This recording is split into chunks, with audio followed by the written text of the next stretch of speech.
Welcome back to the Tile Spain Pavilion, everyone. We're here for our Showstoppers with talking to the different manufacturers, and today we're talking to Daniel Perez from Peronda Group. Daniel, welcome to the pavilion. Thank you so much. Thank you for the invitation. We like to talk to each of the individual manufacturers to give people that maybe didn't have a chance to come to the show, or just give people a bit more in-depth take on how each manufacturer is incorporating the trends in their product collections. And Peronda, I think, that's one of their strengths, is figuring out the trends and addressing them very, very effectively. Yeah, correct.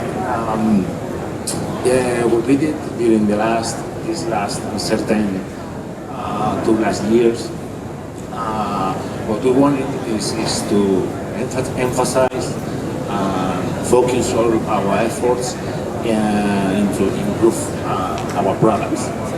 So we invested a lot in innovation, in research and develop of new surfaces, new finishes with some very innovative techniques.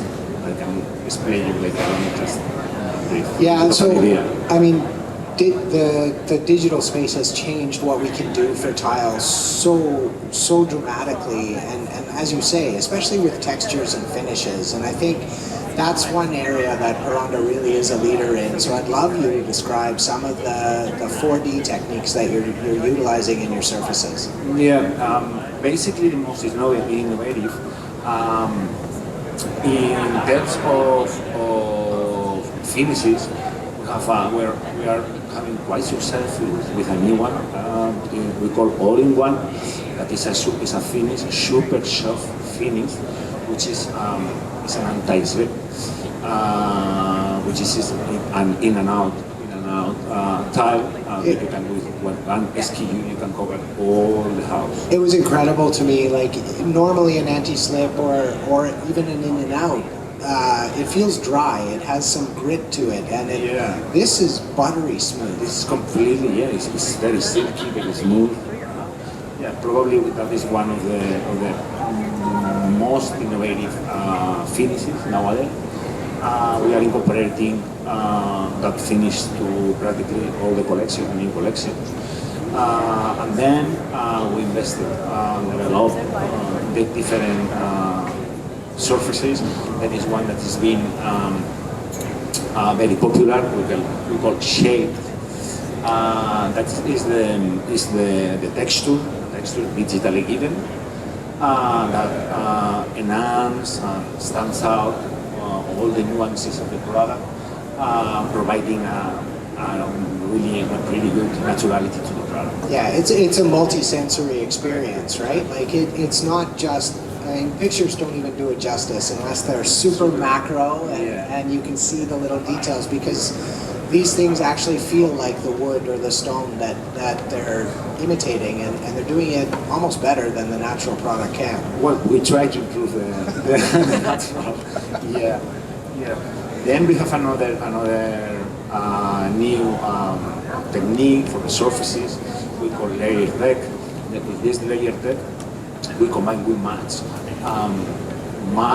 and glossy glaze in the same piece. Setting looks impossible to get until now.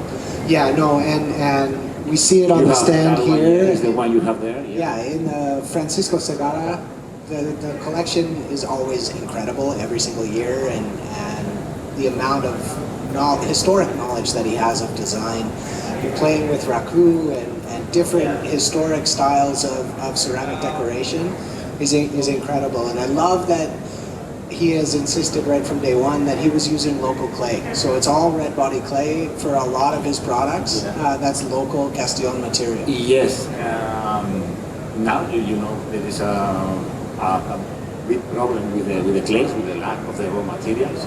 But in that sense, we can say that we are lucky. We are, because we own an atomizer just for the red body clay.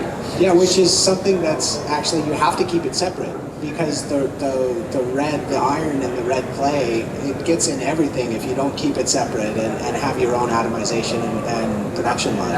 Now it's difficult, and it's difficult to find, and very expensive to get it. Also, we have another atomizer we share with two more partners, but that atomizer is for the white body clay. Is the biggest in the area.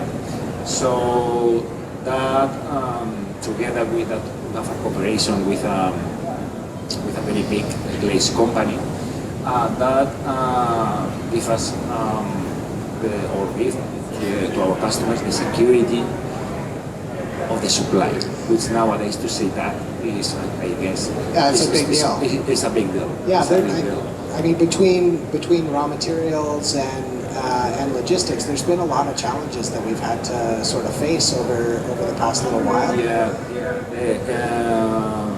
It's been with the issues with the transport, with the freights, with the lead time, with the transit time, with the ongoing increase of the raw materials, now the energy, now the lack of the raw materials.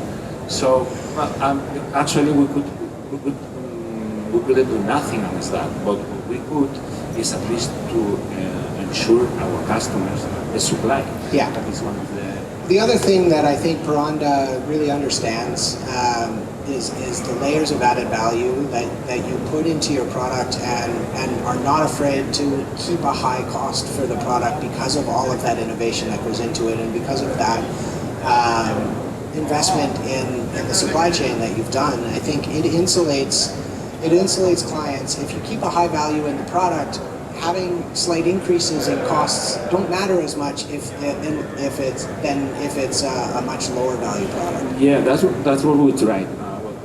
What the pandemic showed us is that the necessity to transmit the value to our customers. It was not easy because it was a challenge. The fact that the limitation of visiting customers, the lack of the shows. So we needed that our product to speak by itself. But in any case, we increase, and we expand. We invest into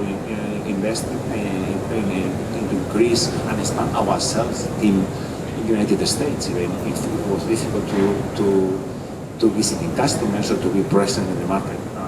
I'm here living in the States already 6 years. Yeah. And the last year, at the beginning of the pandemic, we bring here two more colleagues, two more guys from Spain as well. One is in LA, covering the West Coast, and the other is in New York, covering all the Northeast and Canada. So we take advantage of this time to expand and to invest in more sales. No, and that's a very courageous stance to take. But if you look historically, looking back in 2008 when we had the economic crisis, there were 7 days of trading that accounted for 90% of the profits in the next 4 years. So history is kind of teaching us that the time of crisis and volatility is the time to know where you're coming from, and that's the time to sort of invest and really have the capability to innovate. And I think that you're doing very good things, I think, right now. So thank you. That's what we're trying. And that is what we try. That also that's why the collaborations with international interior designers. So we're investing a lot into give value to the product for our customers. And I think your marketing department with Elena and the rest of them there, telling the story of that connection that the Harmony brand has with designers, it really tells that story and adds the layers of value so that you can keep the value high on the product. Yeah, we are already 10 years collaborating with international interior designers. And it's very cool because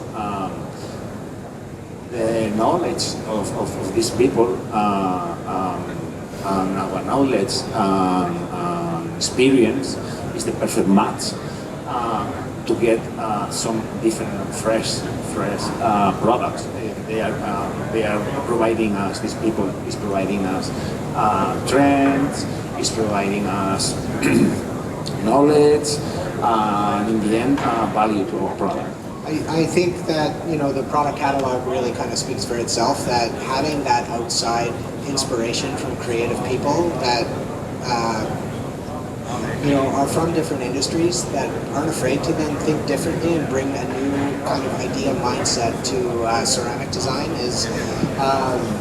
was a very smart move for that brand, and I think that brand has such a strong story now.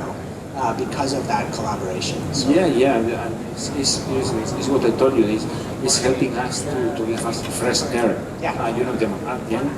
The manufacturers, we have the limitation that we are always imitating the nature or concrete, concrete type. So we like to work. It's good to work with these people because most of them are not involved in ceramic arts. So they are bringing ideas that in other way we can get. Exactly. Exactly. Daniel, I can't thank you enough. This was so enjoyable, and I hope that you have an amazing year ahead. Thank you so much. Hope see you next year. Of course. Okay. Thank you.